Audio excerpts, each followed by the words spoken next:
Hello everyone. Pardon the intrusion, even though for you it might be only a single second. Now, why did I quit? You could just say, keep on going. Well, it is what I want to say is out of respect for the other. Now, when I walk past people and you are recording on when it's quiet, there's not a lot of people around, you can just keep on recording. But sometimes you do encounter people, and I want to say it's socially rude to just keep on filming yourself. Now, not only that, it's a missed opportunity. Now, if I had kept on going, filming, possibly nothing would have happened. But now I stopped. I said good morning. Or, if I want to speak more technical, there was an exchange of words between two.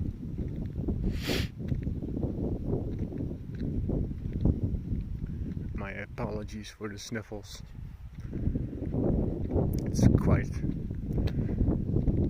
difficult to try and control your body, aka it's impossible. You just have to let the body do its own thing. Anyways, continue back onto the subject.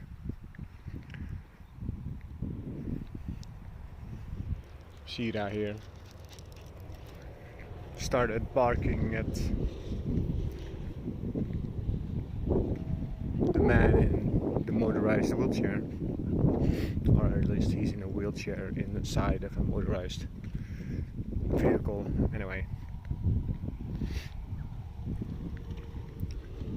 and what was said on my part was, she barks because it's unknown to her what she's looking at. Now, he himself said, "Oh, come on, what's up?" against Sheeta herself, not me.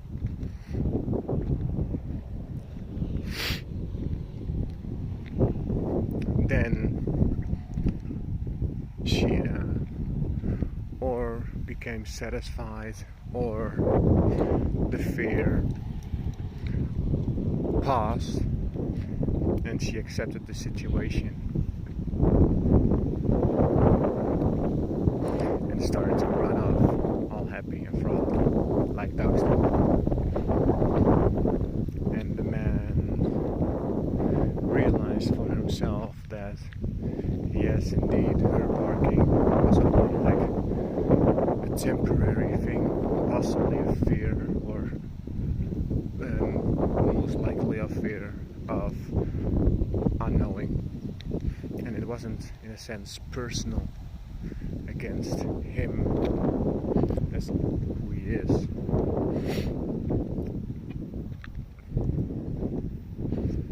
He even said, look how happy she is right now running, and he started laughing and smiling. My apologies, I did not see him smile, I only heard him laugh. But it's realizations like those kinds of things that make me want to stop recording, because there would not have been an interaction like that.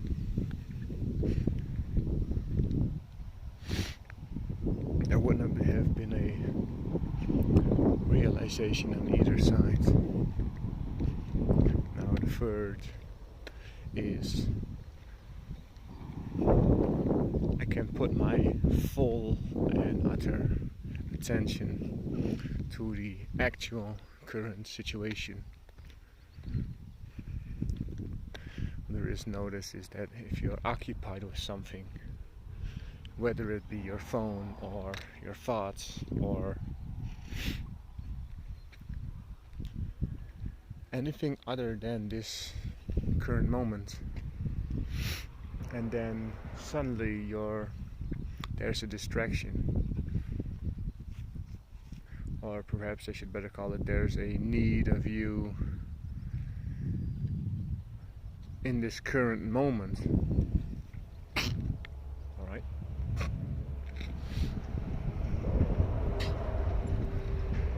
Suddenly there is this shift of attention, and what you're so comfortable with, thinking your own thoughts or being on the phone,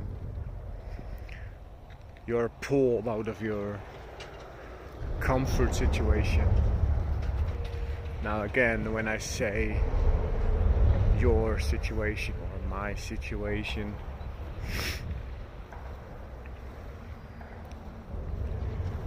if you are of ego, of personhood identification, then is that what I am speaking about, not your true you. Butterfly. Bye bye. Clap, clap, clap. It is that I speak about, not your actual self. Because your actual self is impossible to be angry or distraught.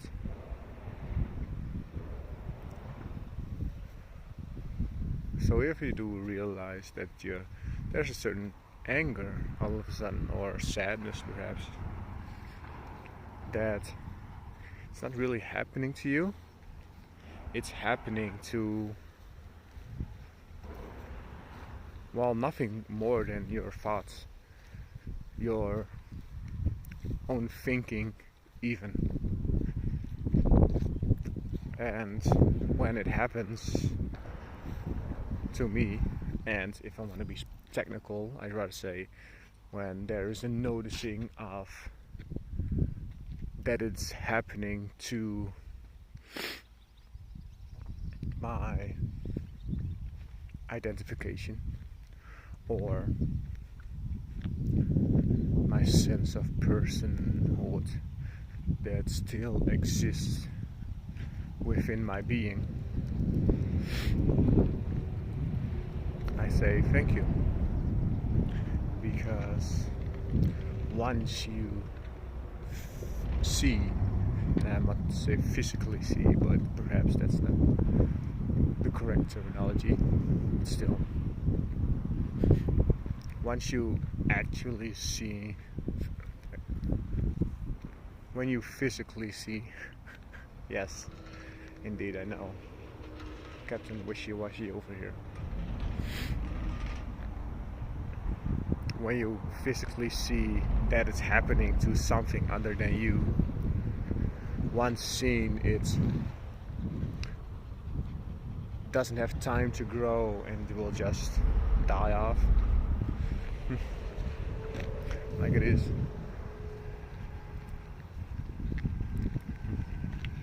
My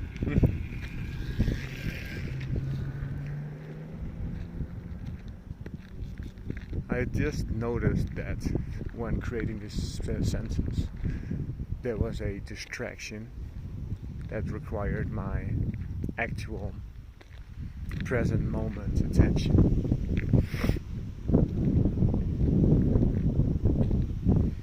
And the words that came out of my mouth were hollow. The last sentence before I said hello to the guy, I perhaps 3 or 4 words, they they were hollow words.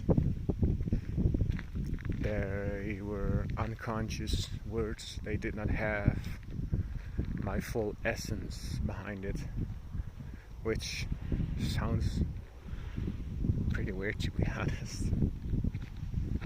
But even I have no idea what I'm about to say or to speak or what's going to be going on.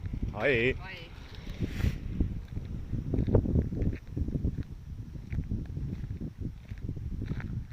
But there were those things like that,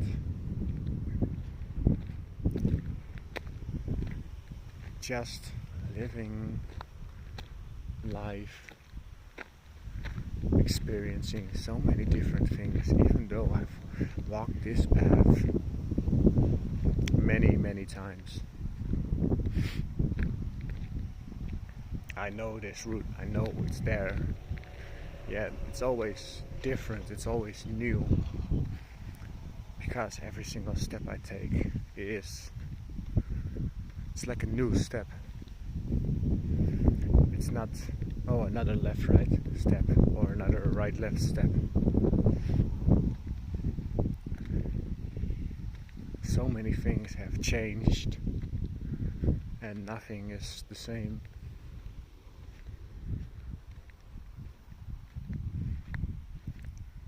Now again,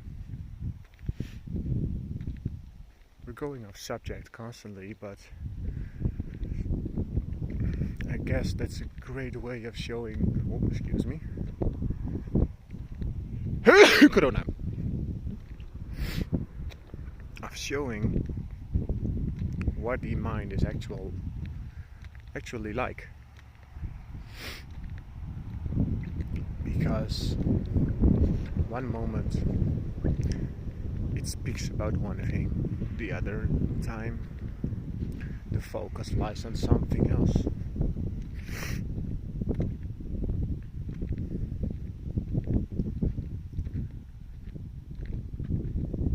And that in itself is the expression of your true self. There's also noticing of that there's not that many thoughts, random things going on.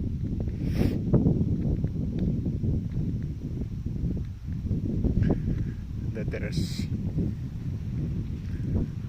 calmness and a greater sense of satisfaction when constantly speaking my mind.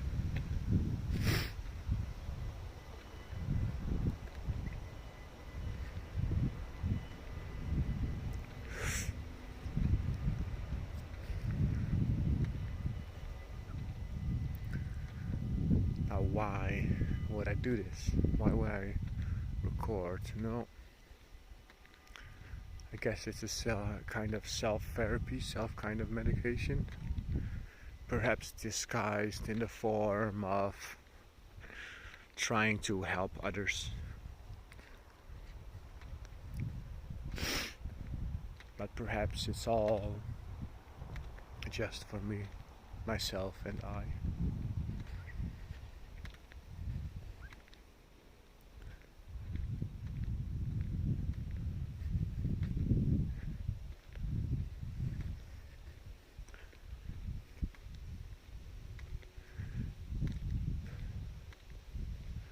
Whenever I see someone speak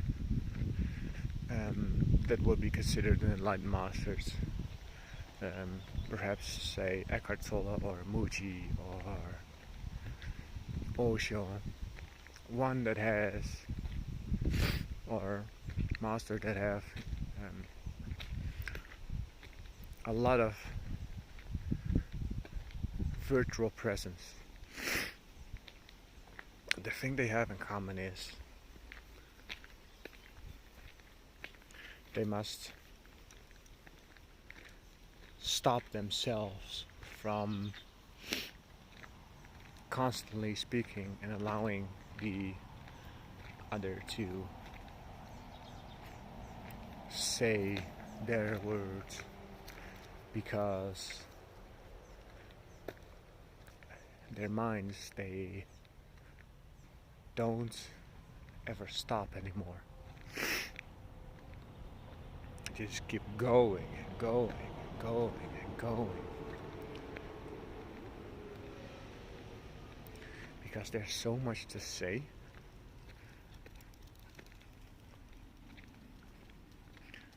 And whenever one sentence finishes, there's 2 or 3 more things that pop up in which you could say, ah yes, these are also things I want to say.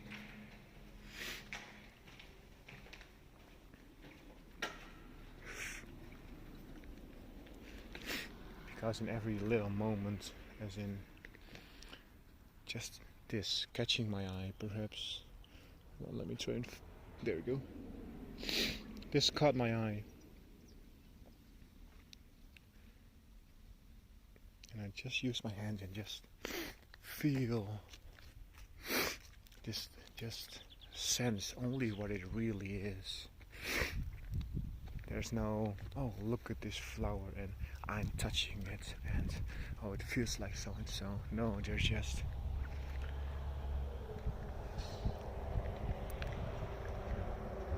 the sense of it itself. There's these words where I say, oh, you feel the feeling of it, but that's technically not correct. It's just that. And oh, ladybug.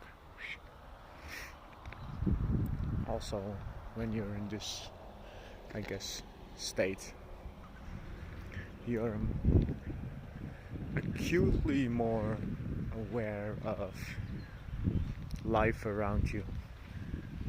So small things like insects and such, you're just more aware of life around you, and you're more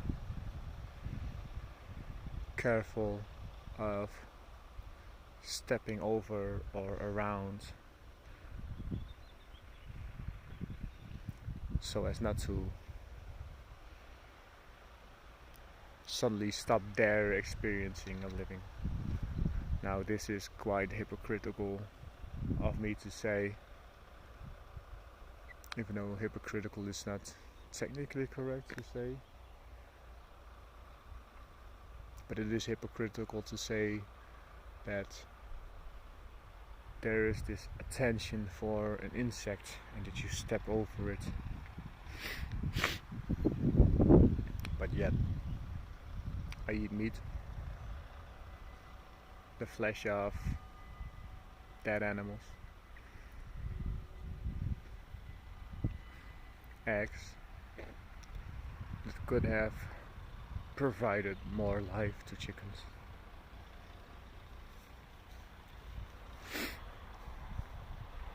Milk that is to nourish the youngborn.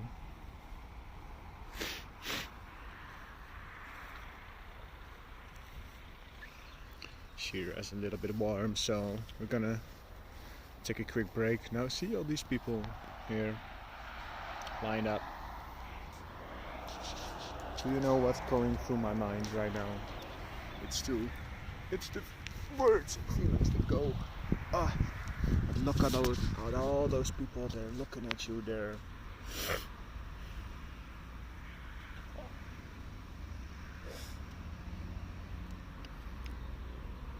thinking, look at this crazy person just sitting in the grass all of a sudden. That's something that's been going on since, I guess, since almost the day I was born.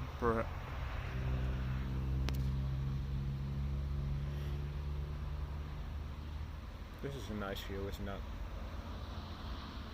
A little bit a weird angle, but it does show the beauty of the underside of this tree.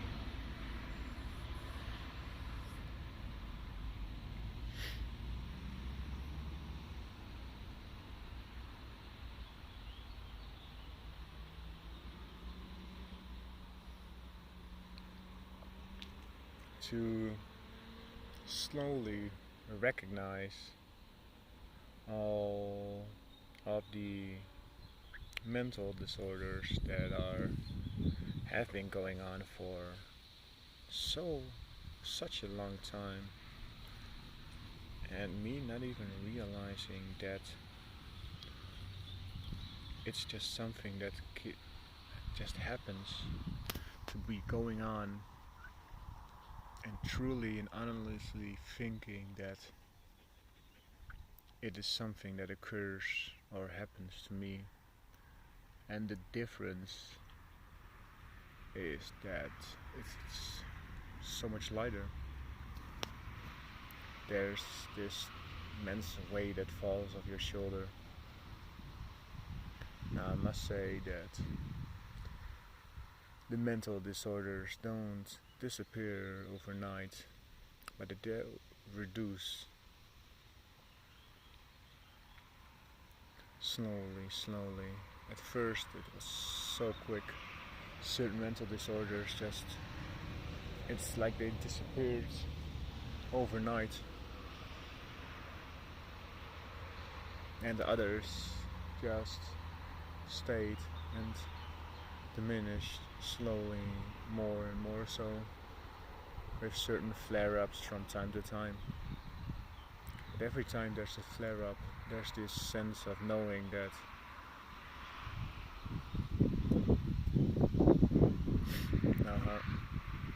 I'm looking for the right words in which to say this. It's to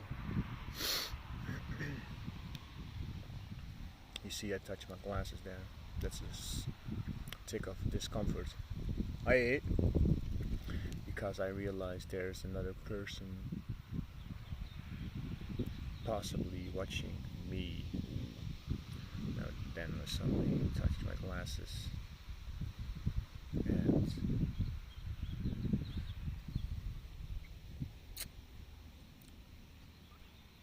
there's this discomfort always. It's like this very unconscious motion that's happened.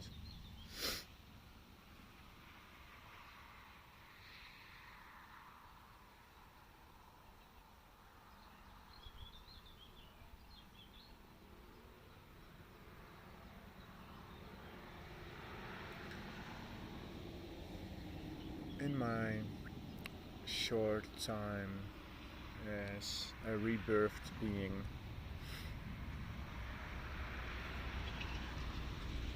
it's been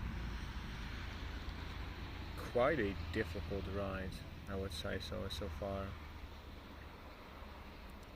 Where at first there was a 2 weeks to a month of pure bliss and happiness,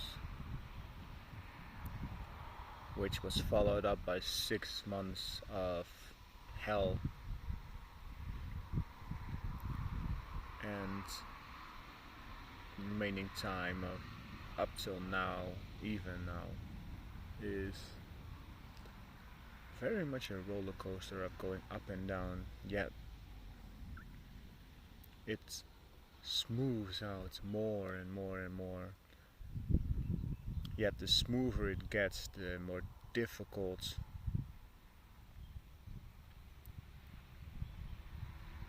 the more time it takes to perfectly smooth it out. So it's incredibly difficult and most likely impossible to be perfectly straight and smooth, or at the very least without the proper amount of time.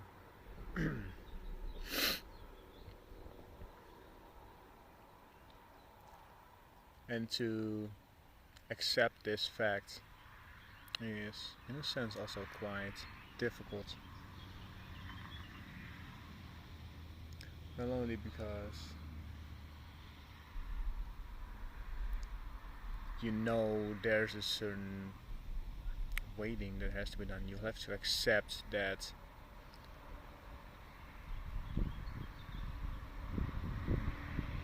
the universe knows what it's doing, but you must allow it to do its job. Actually, technically, it's the universe's job to fix you. It's not your job to do this.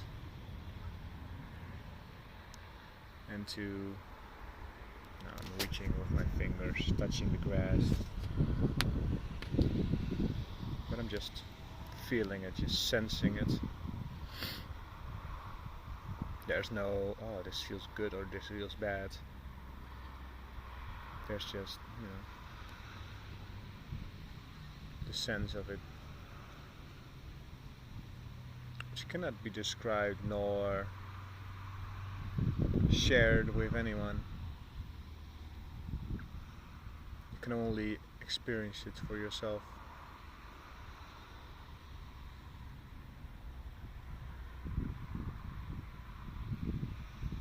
But to allow the universe to do its thing is quite difficult, because you want to eliminate yourself as quickly as possible. So my thing was, well, let's just do drugs or more drugs to make this happen. Now at first this worked a little bit to expose fear down to its roots and see where it leads. The answer is nowhere, because the fear started and the fear ended, so it didn't lead anywhere, only to its own destruction. Now at some point this no longer is as effective. The same goes for meditation, overeating, all these things that help but are not,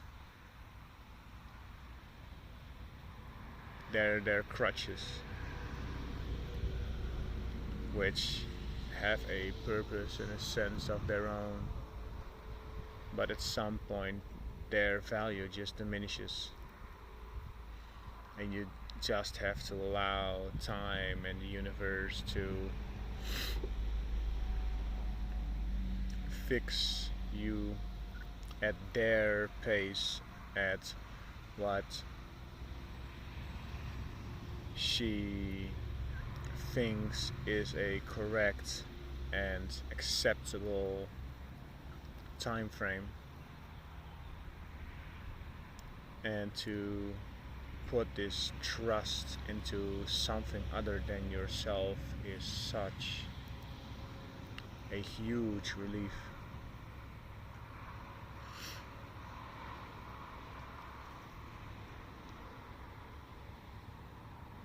I'm guessing you want to see the dog again. Hey. It's a lot more interesting to watch than this face, is it not? That's okay. We're all more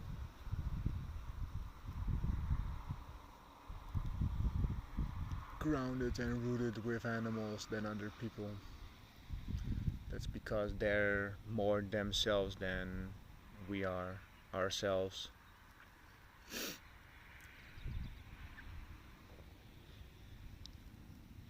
Because an animal cannot forget who it is, and especially not for the long term.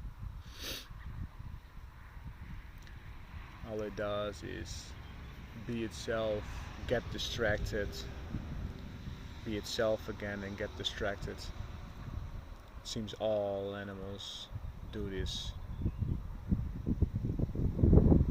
and they have no choice in the matter. Now for us, it seems a little bit different. We have the choice in this matter to literally forget this moment, this, or to forget ourselves.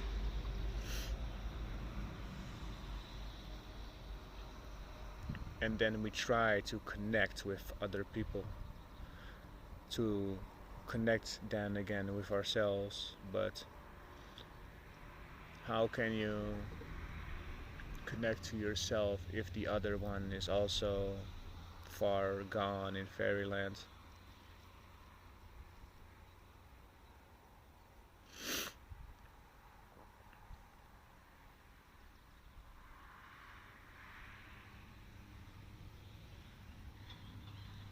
Now my hand just bent this piece of grass. This morning I ate some chicken.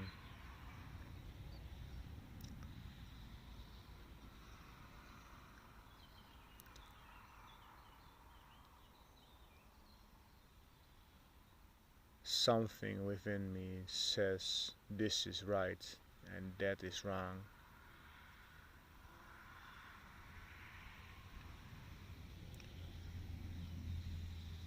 But the truth is that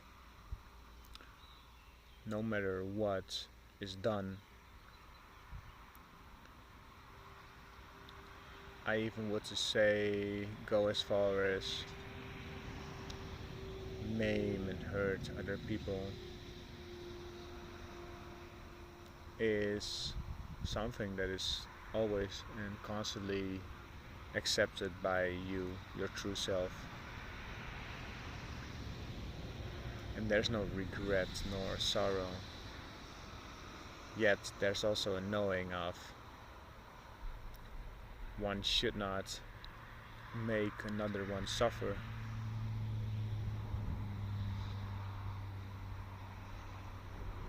But there's also a knowing that if push comes to shove, even killing is not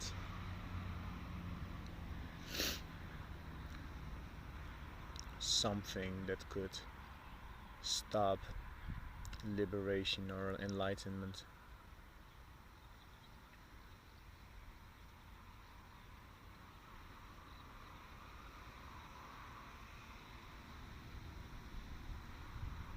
Now the doubter within me gets awakened,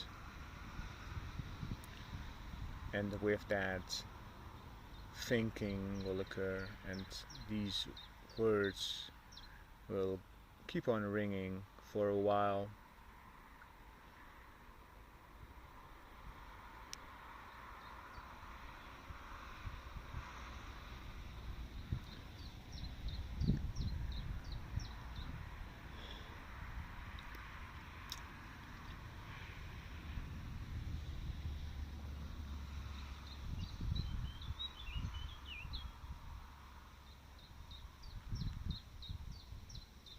Because it wants me to, it wants to doubt. Its entire purpose is to doubt anything and everything. Now again, there's certain, I'd rather would have said it makes me want to doubt, but that's also technically not correct, because I am unable to doubt. I can only somewhat experience what it's like to doubt. And it seems that it's time to get up and go back to the house, go back home.